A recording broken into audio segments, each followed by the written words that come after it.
Welcome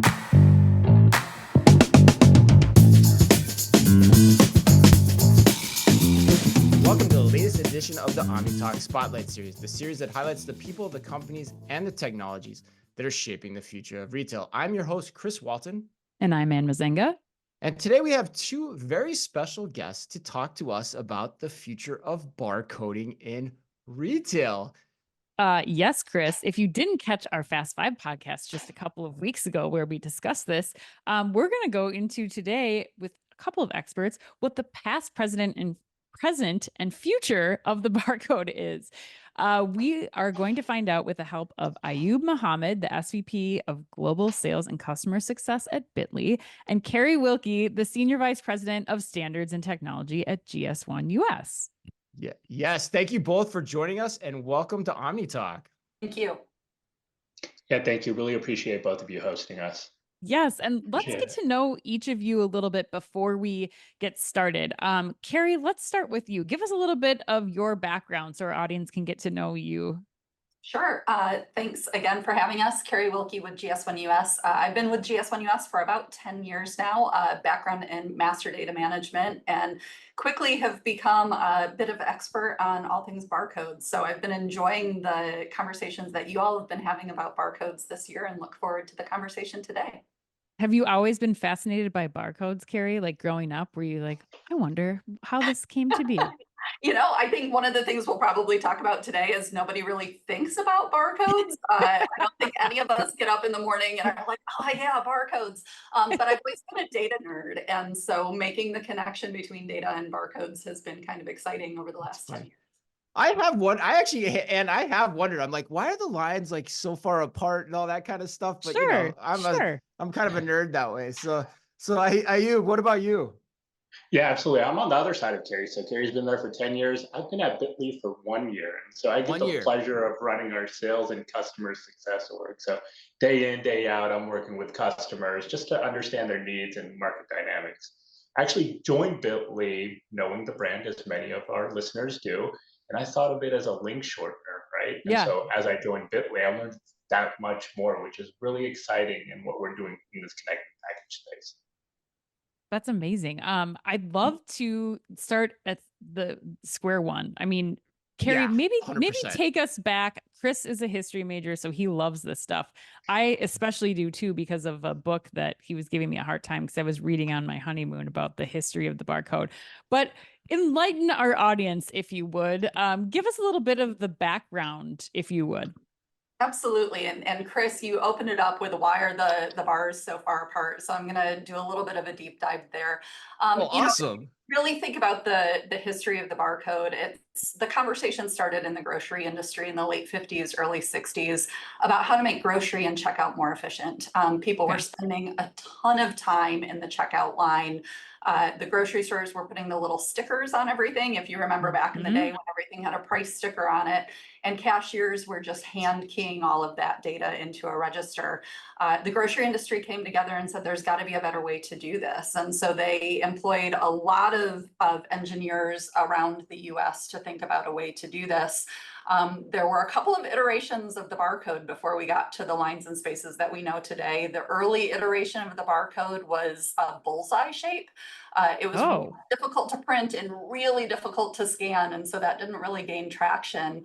And then we got the bars and spaces that we know today. A little bit of the conventional wisdom of how that came to be is somebody who was familiar with Morse code, Norman Joseph Woodland, was sitting on a beach in Florida, kind of frustrated with why can't we crack this code, started drawing his fingers through the sand, came up with the bars and spaces. Chris, in the why are they so far apart? Yeah. The bars and spaces in a barcode encode numbers.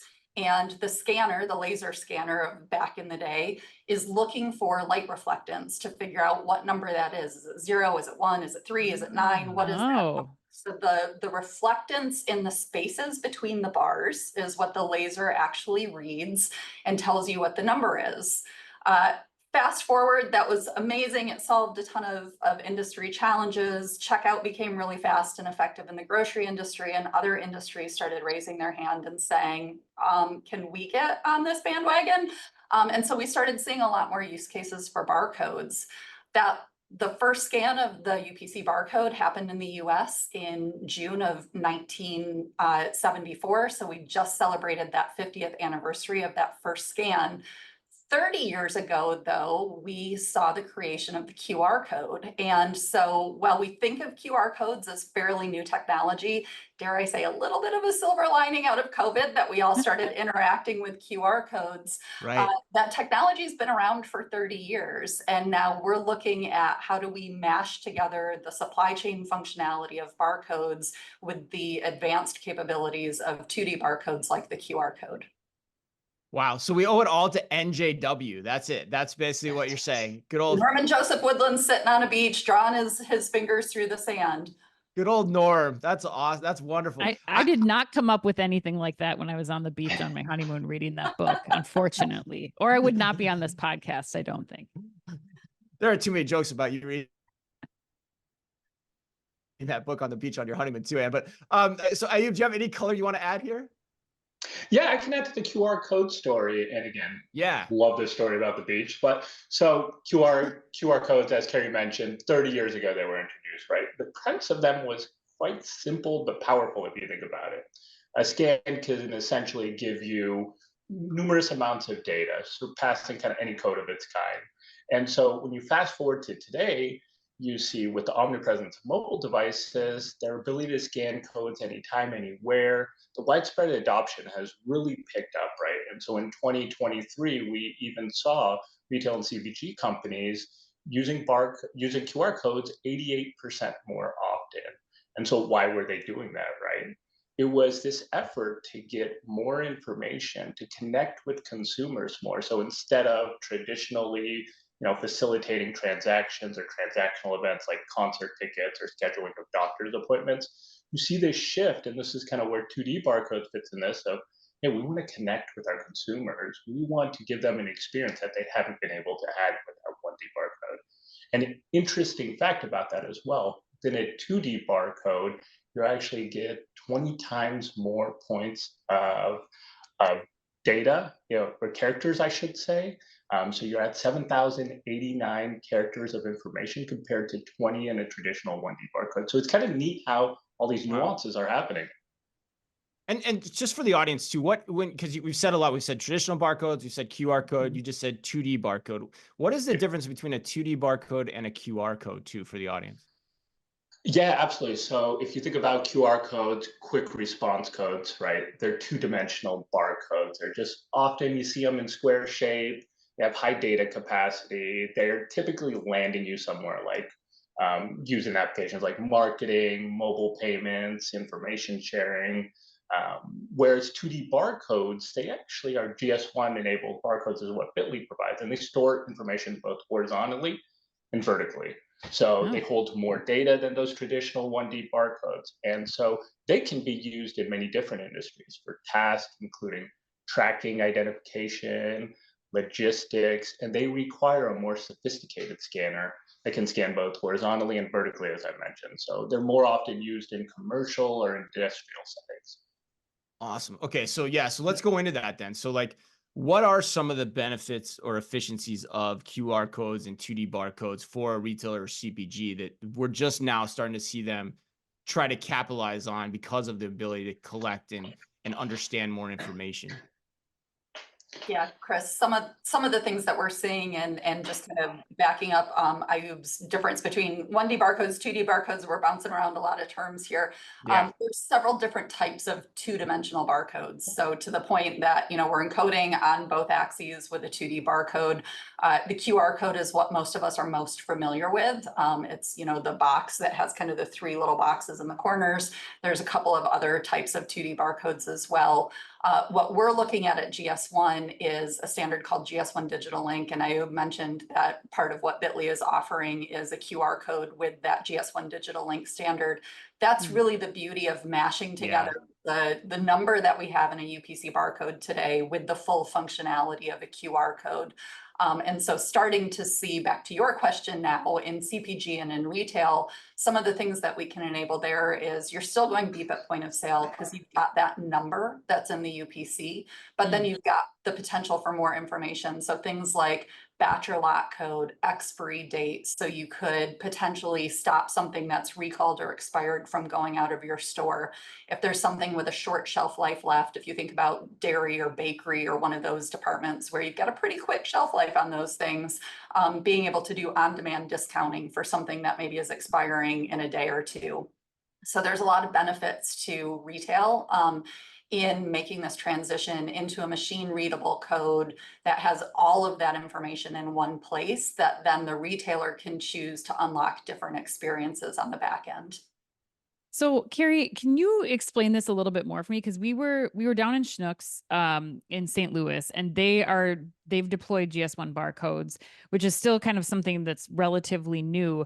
How do the retailers and CPGs need to kind of be making sense of all this and understand like whose responsibility it is to tag this? Because they were really putting GS1 barcodes on their own products in stores. So like bakery goods, meats, seafood, that kind of thing. Like, how do we start to take this to the next level when you come to, manufacturers and working with retailers to do this? That's a great question and observation. What we're starting to see now is more of the retailers are using their own brands on products. So we're also seeing this kind of outside of the CPG space. We're also seeing Puma and Patagonia are moving forward with this as well, for more product traceability.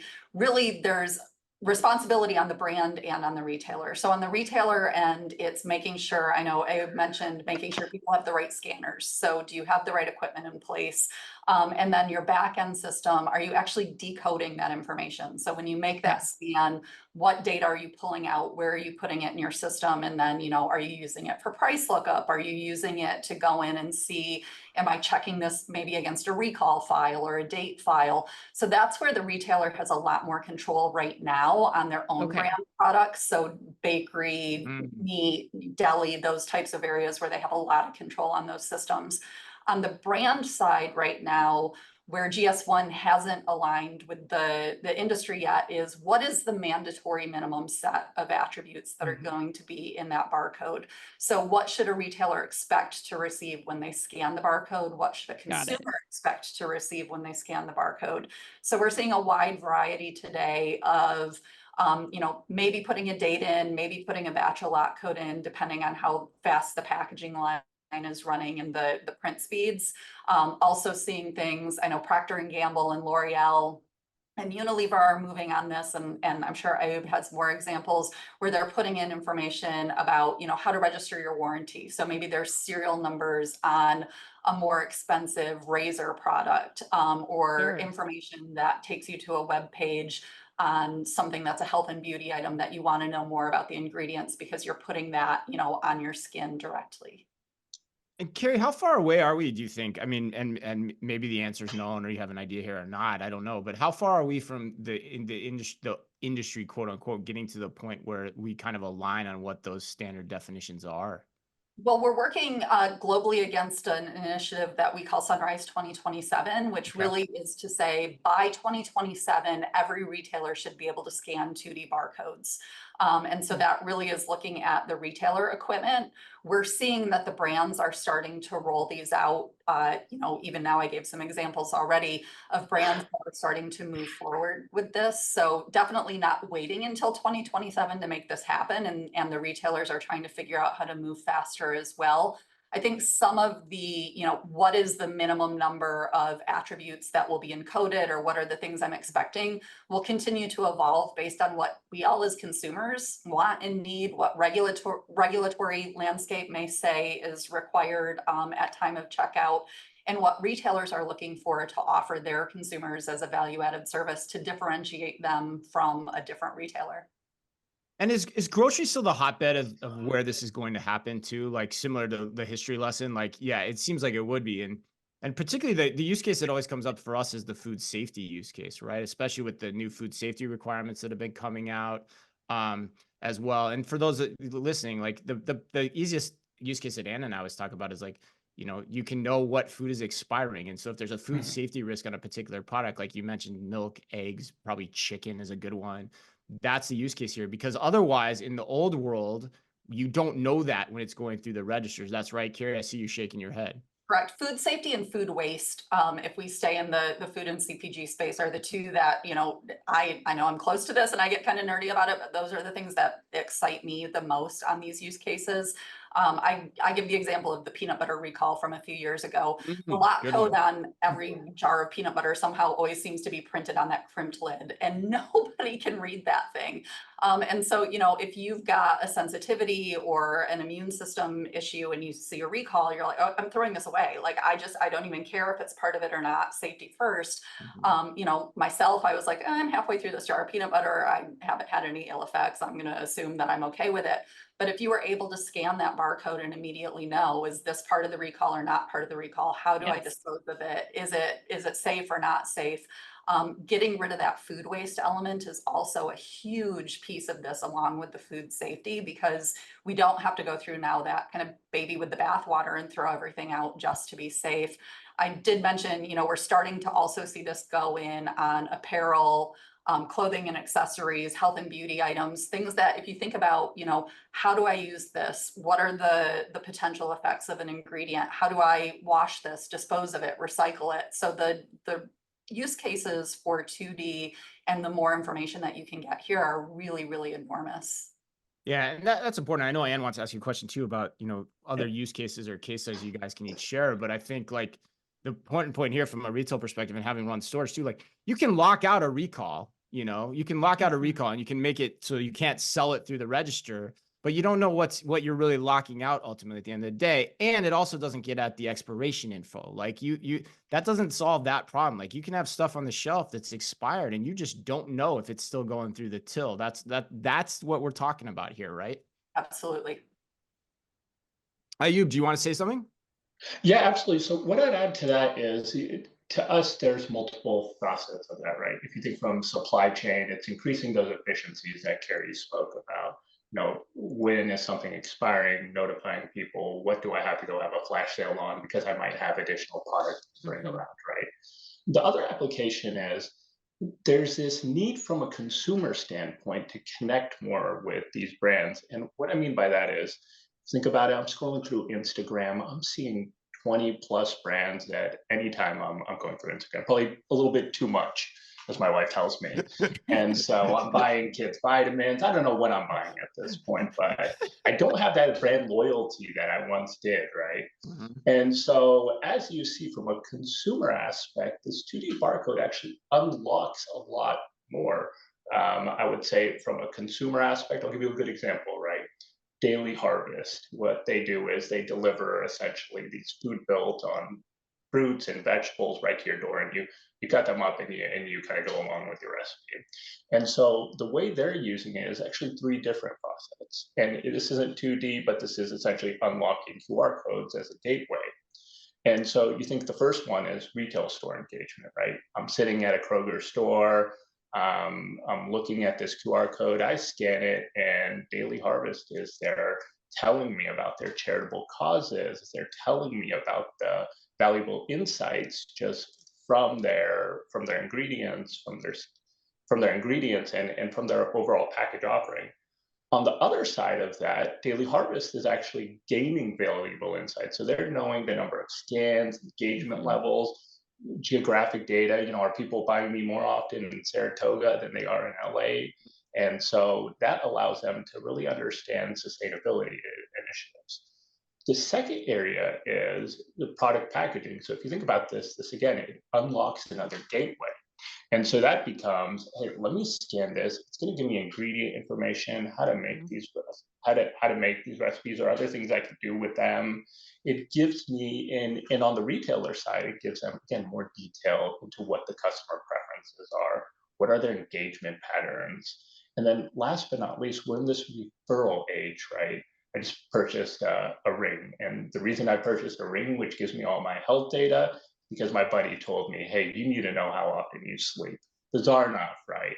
But it's a referral program. And inside every Daily Harvest box, there's a QR code that can also help you easily facilitate these referrals. You do like a product. So you get, in essence, more brand loyalty, Marketing also gets their opportunity to tell the brand story, and then you have supply chain, which can handle the efficiencies portion of it. So it's really a full end to end. Yeah, Ayub, I think that was kind of the most revelatory thing of this podcast so far for me is like I had thought about the things that Carrie was talking about, the use cases for the retailers and brands, but there really are more consumer use cases within that same barcode.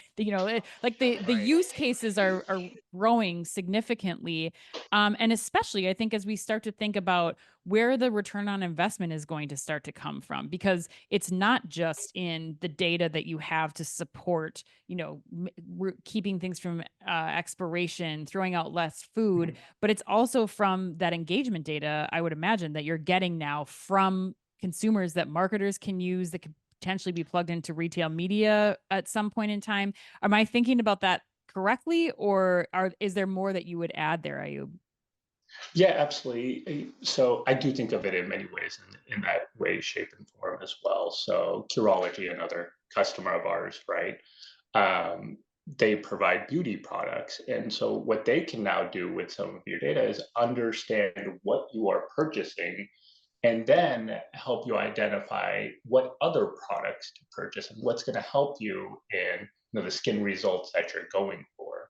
And so if you think of how brands can actually attach to this data, they can go specifically target to you, right? And let's Yep. say you're interested in this in Curology and you buy one of their products for, I don't know, a cream. And so they see how often you're buying it. And maybe from that data, they actually now start personalizing your experience. This is how you can use it. This is how you should use it. By the way, have you also seen this product?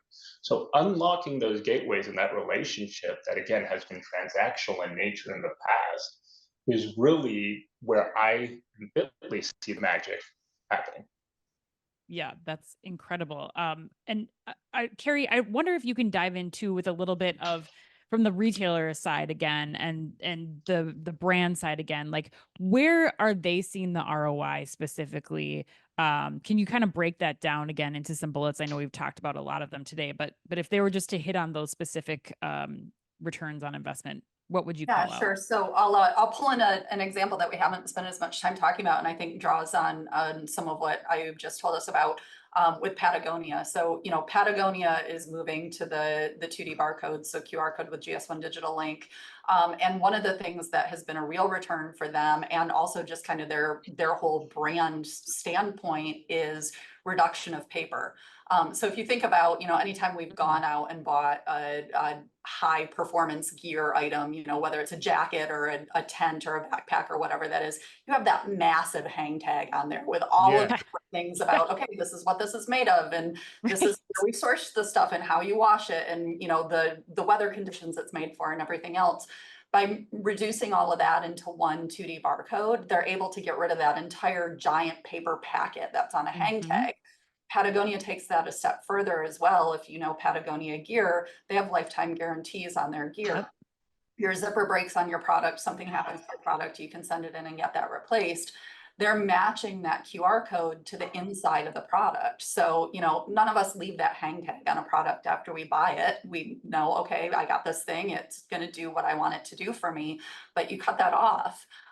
That then can be put on a sewn-in tag on the inside of the product. So you've got that product information for the life of the product.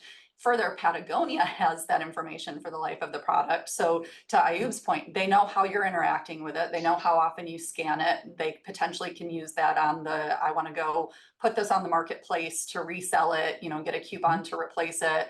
I have a broken zipper that I need to send in. They need to scan it to figure out what that is.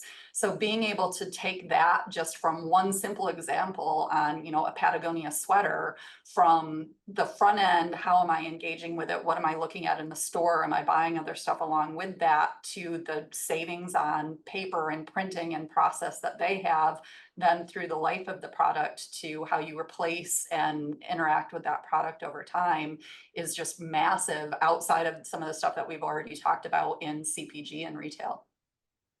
Yeah, I want to press you on that a little bit too, because we actually, Anne brought up the Schnucks example before, and we actually had some consultants on, and this was a hotly debated topic of whether or not a grocer should invest you know, in 2D barcodes across their operations. So I'm curious for the barcode evangelist, who's the retail executive inside the organization, who is the barcode evangelist, what, because Patagonia is one thing, but that's kind of, you know, that's the specific use case too. But if you go down to the hardcore grocer, the evangelist inside the organization, what is the ROI that you would be telling them they need to go out and get by applying this right now? Like, how are they selling this to their leadership team? Yeah, I would say the ROI is really on how you're differentiating yourself from your competitor. So if we think the grocery landscape is big, we all have a lot of options for grocery stores, probably within an easy, walkable, drivable, deliverable distance of where you live. So what is that differentiation that you're offering that your competitor isn't? So out of the gate, you know, if you're able to say, I'm not going to let you walk out of my store with a recalled or expired product, or I'm going to offer you a discount on something that has a short shelf life left and let you make that decision. One of the big examples I like to give is if you think of the deli in a grocery store, I mean, how often do you go get, you know, meat or cheese or something from the deli? They shave it down and put it in a little package.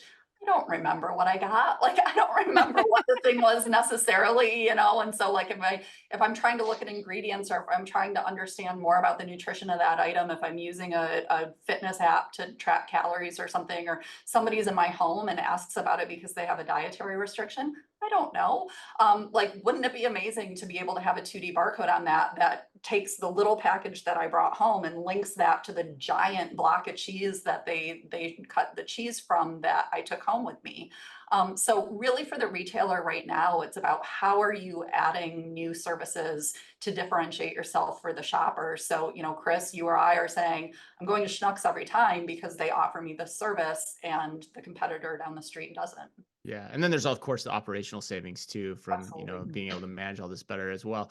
I love the deli example too, because you're right. Like, I've never thought about that. Like, you know, I go to the deli, I'm like, yeah, can I have salami? The guy's like, do you want the boar set or the blah, blah, blah? I'm like, I don't care. I don't know. What's on sale? I don't know. Yeah. And then I get home and I get asked, which one do you get? I'm like, I have no idea here, you know, and I have no way of communicating that. So that's a great example. All right. Well, we always like to end the show too, talking a little bit about the future whenever we can. So you guys have done a great job. Carrie did a great job explaining the history. Ayub, you talked about where things pretty much are next in terms of where barcoding is now today. Question for both of you though, and Ayub, why don't you go first? You know, where are things going next? Like, what are the advances we're going to continue to see, you know, 5-10 years down the line? Yeah, absolutely. So if you think as we're kind of in this paradigm, right? We're making this shift. So as technology advances, you see businesses embracing these new innovations, right? They're adapting and changing to consumer behavior to succeed in 2024 and beyond. And, you know, that's really the next 10 years. So the relationship between brands and these consumers is evolving with connectivity as a crucial point to today's consumer. So you're going to see there's an expectation, for example, that private products are readily available and seamlessly delivered. And so if you think about connected packaging and what I've been speaking about in parts of this helps retailers and CPG companies. It offers faster replenishment options. It allows consumers to get product information, you know, the deli example, the Schnucks example, when they're running low without even having to think about it. So additionally, you think QR codes will continue to play a significant role in providing consumers with direct access to engage with these brands. So especially in that connected packaging space. So you're going to see this driving consumer engagement. You also allow consumers to become more active participants in a brand story. That Puma example is one really around sustainability, the Patagonia one. And so you're going to see this continue to increase as customers and as a market ask for more information regarding these brands. It also helps on the other side. Companies are trying to get more sustainable. They're trying to really, from a supply chain, identify where there are pockets of opportunity. And so you really see this becoming an efficient machine down the road in the next 10 years. So Ayub, when you say connected packaging, is it like kind of like the IoT Internet of Things idea where like I've got olive oil and the package knows it's low and it's connected with Amazon or my grocer in some way. And so it knows to alert me that like, you know, I need to reorder this. That's the type of thing that you're saying there? I love that you said that. So I think what I would take away is the possibilities are endless and there's a lot to go here.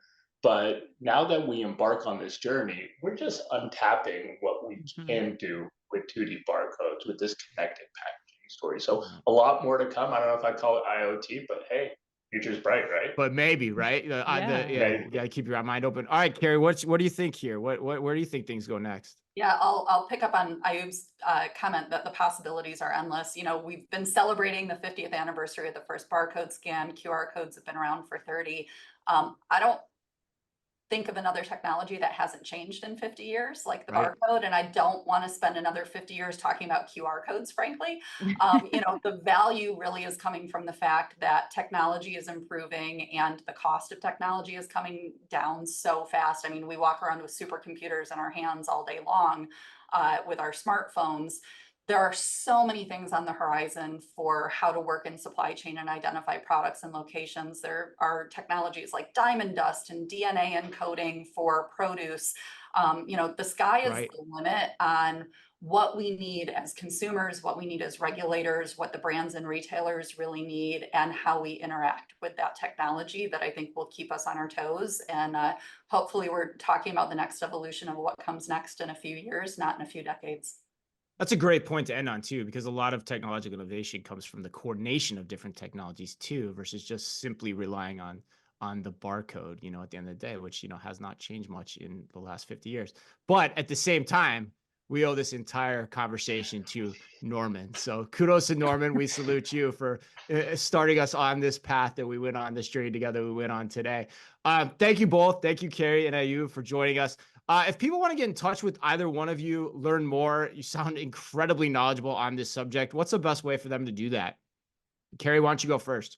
Yeah, on our side, you can learn more about the history of the barcode, what comes next, and get in touch with us by visiting gs1us.org/50. And on my end, you can access us at bit.ly.com. Additionally, I'm going to be bold. I'm going to give out my email here. So, all right. Ayub.Mohammed@bit.ly. So I'm going to be bold. You know, flood those mailboxes. I love it. I love it. Well, that wraps up the conversation today. Thank you again so much to you two. Ayub, Carrie, I loved this conversation. We got to learn so much. Thanks for sitting down with us today. And on behalf of all of us here at OmniTalk Retail, as always, be careful out there.